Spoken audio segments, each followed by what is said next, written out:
அம்மா வீட்டுக்கு போகலான்னு சொல்லி நான், அம்மா, அப்பா, லாஸ்ட் சித்தியோட 2வது பையன், ஹஸ்பண்ட், பாப்பாங்க 2 பேரும் எல்லாம் அரூர் வந்துட்டோம். ஆஃப்டர்நூன் டைம்ல வீட்டில் சாப்பிடாமே வந்ததுனால ஒரு ஹோட்டலில் சாப்பிட்டு போகலான்னு சொல்லிட்டு ஒரு ஹோட்டலுக்கு போயிருந்தோம். அந்த ஹோட்டலுக்கு வெளியில் வந்து ஒரு யாசகம் வாங்குற அம்மா எல்லார்கிட்டையும் வந்து சாப்பாடு வாங்கி கொடுங்க, சாப்பாடு வாங்கி கொடுங்கன்னு கேட்டுகிட்டே இருந்தாங்க.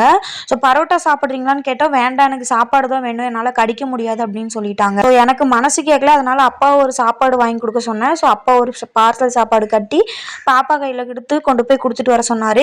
இந்த வீடியோ வந்து நாங்கள் வாங்கி கொடுத்தோம் அப்படின்னு எங்களை நாங்கள் பெருமைப்படுத்திக்கிறதுக்காக நாங்கள் அப்லோட் பண்ணலங்க. அந்த ஹோட்டலில் அட்லீஸ்ட் அன்றைக்கி நாங்கள் சாப்பிடும்போது ஒரு 100 பேராவது இருந்திருப்பாங்க. அந்த 100 பேரில் ஒருத்தர் நினச்சிருந்தா கூட அந்த நேரத்துக்கு அந்த அம்மாவோட பசியை தீர்த்துருந்துருக்கலாம். ஆனால் யாருமே அவங்களுக்கு வாங்கி தரத்துக்கு முன் வரல. நாங்கள் ஒரு 45 நிமிஷம் அந்த ஹோட்டலில் டைம் ஸ்பெண்ட் பண்ணோம். யாருமே அந்த அம்மாவுக்கு வாங்கி தரல. கடைசியாக தான் நாங்கள் போகும்போது தான் நாங்களே வாங்கி கொடுத்தோம். தயவு செஞ்சு இந்த மாதிரி இருக்கிறவங்களுக்கு உதவி செய்யுங்க. யாரோ செய்வாங்கன்னு சொல்லிட்டு தயவு செஞ்சு போகாதீங்க. அந்த யாரோ ஏன் நம்மளா இருக்கக்கூடாது.